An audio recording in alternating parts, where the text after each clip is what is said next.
মাম্পি আমার চ্যানেলে তোমাদের সবাইকে অনেক ওয়েলকাম। চলে এসেছি তোমাদের জন্য একটা নতুন ভিডিও নিয়ে। তো আজকে আমরা যাব এয়ারক্রাফট মিউজিয়ামে। এর আগে কিন্তু আমাদের ওখানে যাওয়া হয়নি, ফার্স্ট টাইমই যাচ্ছি। যা যা এক্সপিরিয়েন্স হবে সবটাই শেয়ার করব। যদি ভিডিওটা ভালো লাগে অবশ্যই এটা করে লাইক করো আর সাবস্ক্রাইব করতে ভুলো না। তো চলো বেশি দেরি করবো না, ভিডিওটা স্টার্ট করা যাক। আপাতত আমরা এক জায়গায় খেতে গেছিলাম, সেই ভিডিওটা আগে আসবে, তারপরে তোমরা আরেকটা ভিডিও মানে এটা পাবে।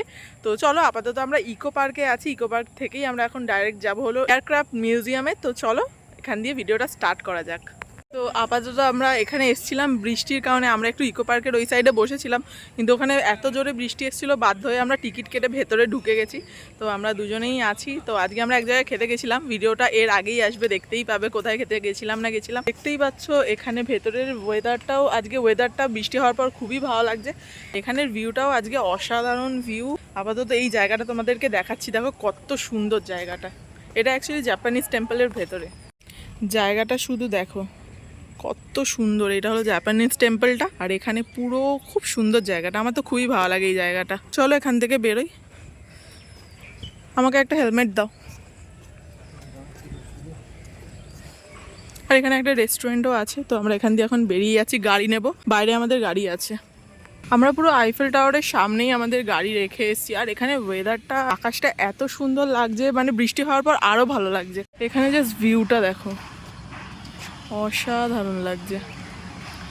পুরো আমি ঘুরিয়ে দেখাচ্ছি, পুরো আইফেল টাওয়ারের পিছন দিকটা দেখো, দারুণ লাগছে। এখানে অল টাইমই ভিউ দারুণ লাগে। তো আমরা এখন এখান থেকে বেরিয়ে যাচ্ছি, এখন গিয়ে গাড়ি নেব। আর এখানে একটুখানি টাইম কাটালে ভালো লাগতো, কিন্তু আমরা আরেক জায়গায় যাব। তোমাদের তো বললামই এয়ারক্রাফট মিউজিয়ামে। তো যাই, চলো ওখানে গিয়ে তারপর তোমাদের সাথে কথা বলছি। গাড়ি নিতে হবে এখন, সব থেকে মেন কাজ। এখন বেরোই। হ্যাঁ, গাড়িটা মুছতে হবে আবার গিয়ে, তো না তোমাকে। তো আমাদের তো এখন গাড়ি নেওয়া হয়ে গেছে, এবার বেরিয়ে যাচ্ছি। এবার যাবো ডাইরেক্ট এয়ারক্রাফট মিউজিয়ামে।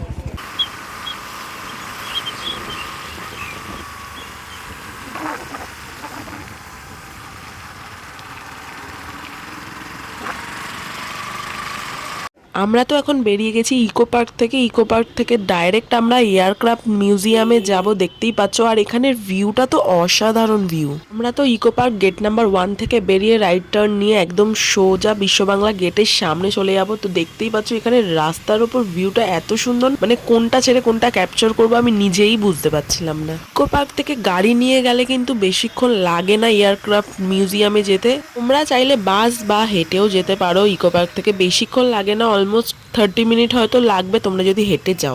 আমরা পুরো বিশ্ব বাংলা গেটের একদম নিচে দাঁড়িয়ে আছি। এখান থেকে কতটা দেখাচ্ছে? 4 মিনিট। ওরকম ভাবে ঘুরে যেতে হবে না, সোজা সোজা যেতে হবে। আচ্ছা,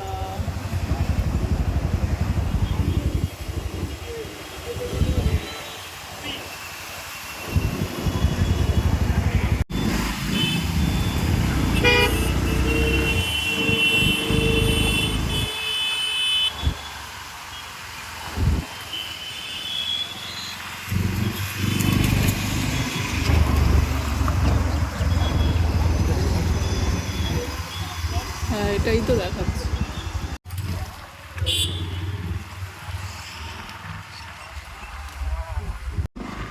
ম্যাপ এত উল্টোপাল্টা দেখাচ্ছে বলার মতো না।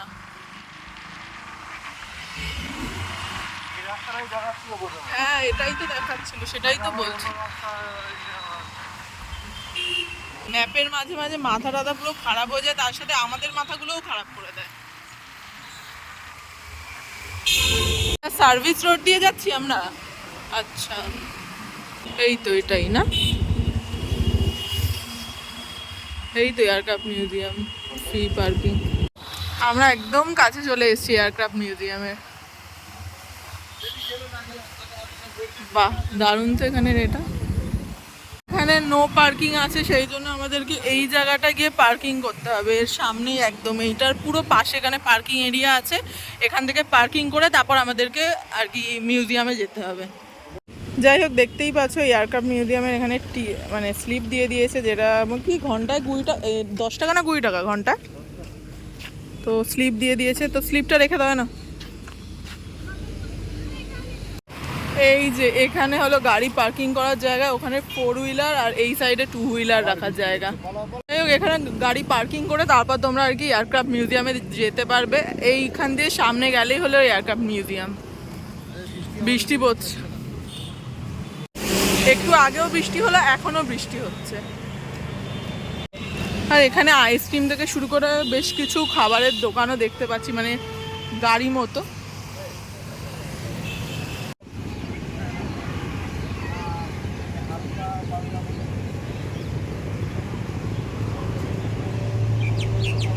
তো এখন টিকিট কাটছে, টিকিট কেটে আমরা এয়ারক্রাফট মিউজিয়ামে আর কি ঢুকবো।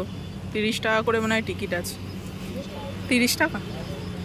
তো ফাইনালি আমরা এখন এয়ারক্রাফট মিউজিয়ামের ভেতর এসে গেছি। আর এখানে খুব সুন্দর একটা কি বলবো, এটাকে কি বলে, ফোয়ারা তো বলে আর কি বলে, ঝর্ণা টাইপের মতো করা আছে, খুব ভালো লাগছে এটা।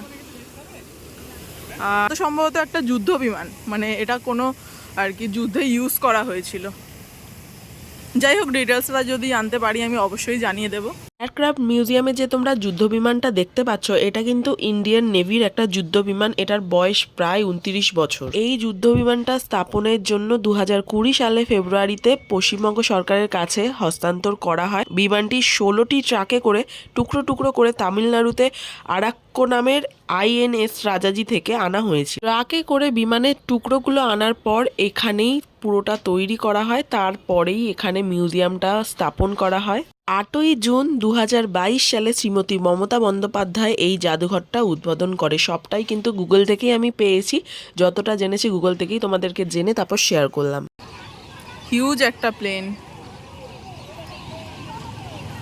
বিশাল বড়।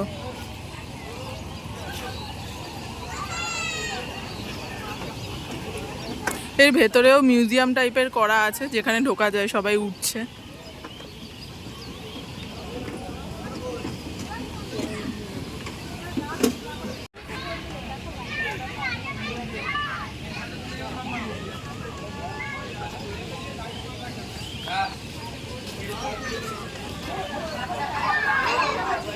আমরা তো প্লেনের ওপরে গিয়েছিলাম, ওখানে তো ফটো ভিডিও কিছু অ্যালাউ ছিল না, সেই জন্য আমি ফটো ভিডিও কিছু নিয়েও নি। তো এই প্লেনটা অ্যাকচুয়ালি 1988 থেকে আর কি এর জার্নি স্টার্ট হয়, একটা কাকু আর কি বললো। আর এখানে যে ডেসক্রিপশানটা লেখা ছিল সেটা এখন মানে মনে হয় খারাপ হয়ে গেছে বা কিছু হয়েছে, সেই জন্য ওইগুলো আর কি ঠিক করতে দেওয়া হয়েছে। সেই জন্য আমি সবটা জানি না এই প্লেনের ব্যাপারে। তো যাই হোক, এখানে এক একটা চাকাগুলো কত বড় বড়, তোমাদেরকে দেখাচ্ছি, দেখো কত বড় বড় চাকা। উপরে গেছিলাম, উপরে নো ফটো নো ভিডিও, মানে পুরো বলা আছে চাকাগুলো। তুমি দাঁড়াও চাকার সামনে, ওই তুমি চাকার সামনে দাঁড়াও। ওর কোমর ওর কাঁধের কাছাকাছি চলে যাচ্ছে, এত বড় বড় চাকা। এটা অ্যাকচুয়ালি যুদ্ধ বিমান। এখানে বাচ্চাদের খেলার জন্য মনে হয় ছোট ছোট সব প্লেন সব বানানো। আর ওখানে একটা ছোট্ট প্লেন করা আছে, মানে যেটা মানে স্লিপ মতো, যেটা বাচ্চারা চড়ে। বিশাল বড় প্লেনটা, বিশাল বড়। এখানে সাইডটা বাচ্চাদের খেলার জন্য প্রচুর কিছু আছে। এখানে তো একটা ছোট প্লেনই করা।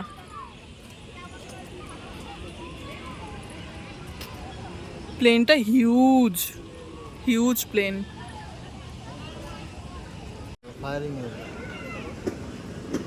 আমার মনে হয় এখানটা ফায়ারিংয়ের যে নলটা আছে সেখানে, এখান দিয়েও মানে লোক আর কি মানে ইন্ডিকেট করে আর কি মানে গুলি চালানো বা ওই সবগুলো করতে পারতো মনে হয়।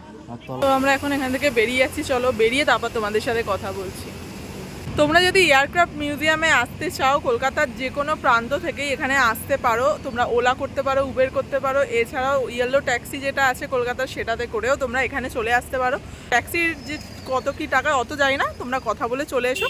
তো যাই হোক, এখানে 30 টাকা করে টিকিট আছে। আর আসতে হলে একটুখানি মানে আলো থাকতে থাকতে এসো, তাহলে তোমাদের আরও বেশি ভালো লাগবে। হ্যাঁ, বিকাল টাইমটা এসো বা সকালের দিকেও আসতে পারো তোমরা যদি চাও। চলো, আজকের ভিডিওটা কেমন লাগলো জানিও। যদি ভিডিওটা ভালো লাগে অবশ্যই এটা করে লাইক করো আর সাবস্ক্রাইব করতে ভুলো না। তো চলো, তোমাদের সাথে দেখা হবে নেক্সট একটা ভিডিওতে। ততক্ষণের জন্য বাই বাই।